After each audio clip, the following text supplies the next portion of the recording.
It could be one thing if, like I said before in another podcast, if there's two or three reports and that's it. But the fact that there's like thousands of near death experience reports, and not only that, like it would be another thing if they're inconsistent, but the fact that they are consistent between thousands of different reports from thousands of different people, to me, that just points to, at the very least, an anomaly, something that we cannot explain. Yeah, and the reason why we can't explain it or reduce it down to hallucinations, dreams, or things of that sort is because, well, it turns out when the brain is dead, that stuff doesn't work. And I'm actually going to dive deeper into that if we have time at the end of this one. If not, I can push it to another podcast. There really are these common themes. Like that's what we would call it in qualitative research, right? Which there's quantitative research, which is experimental using numbers and statistics.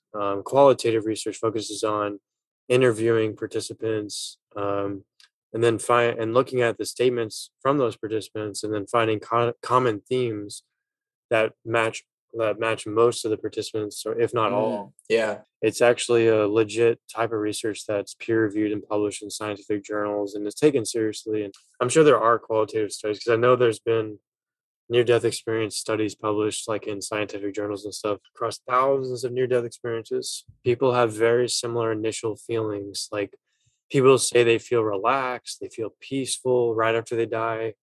They're often like start on like darkness or something like that, and they just feel this kind of sense of peace or comfort.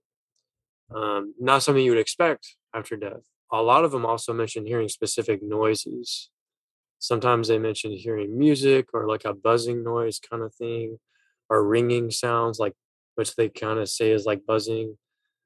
People also interpret it as like hearing bells. Like almost everyone's heard about the tunnel, right? It's like almost a cliche at this point. But the tunnel thing has been found across the board on a lot of them.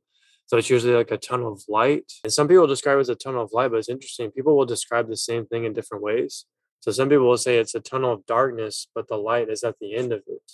Mm. Mm-hmm. Or that there's multiple colors within this tunnel as they're going towards this light.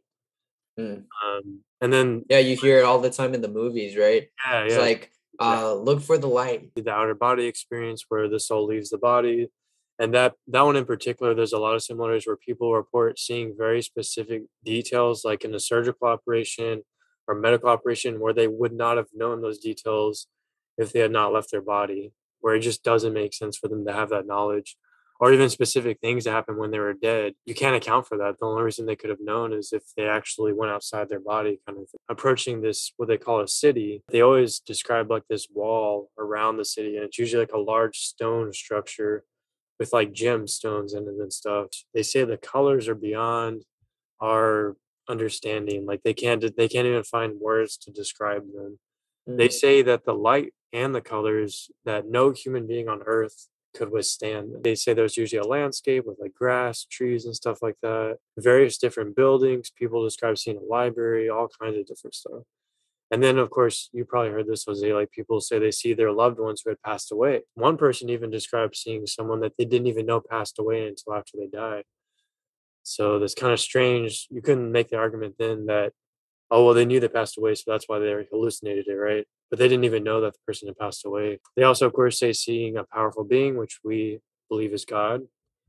They say the being is like emanates this feeling of love and light. Almost everyone has like a life review.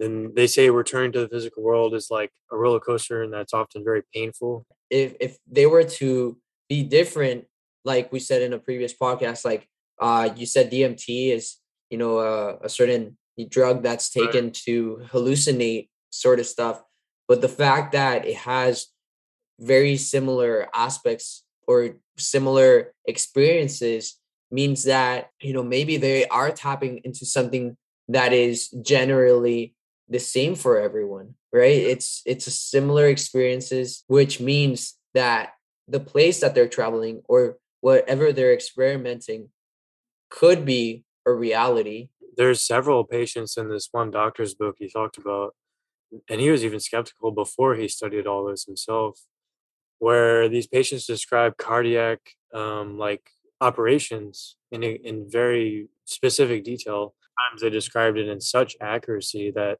like the nurses and staff that were doing the operation said like detail by detail, like what they actually did was described by the person who had the near death experience. What I find most interesting is how they describe the outer body experience itself. Like how we talked before about the soul, they had no physical characteristics. Some people say that they can't describe it in physical terms. Some people say that they go out of the body, but they go into something else. And it wasn't like nothing, but they say they go into like another body, but it's not a human body. And they say it's not a glob of matter. It's like there's no form, no colors, but it's like something where they still like have some form of hands. Well, then this other person says I'm looking at that it was like a ball, like a round ball that they're in almost, or like a capsule. Someone else calls it a capsule that is transparent. Maybe what they're going into is their spiritual body. Yeah, and it's interesting how they describe it. Someone has like a capsule or something that they go inside when they leave their body. A lot of these people come back from the death, experience, say that they can't describe it in. There's certain parts of it they can't describe in human words. Like this person says, like, I have to try to describe to you what I saw in three-dimensional terms, but I can't. It's just not adequate enough.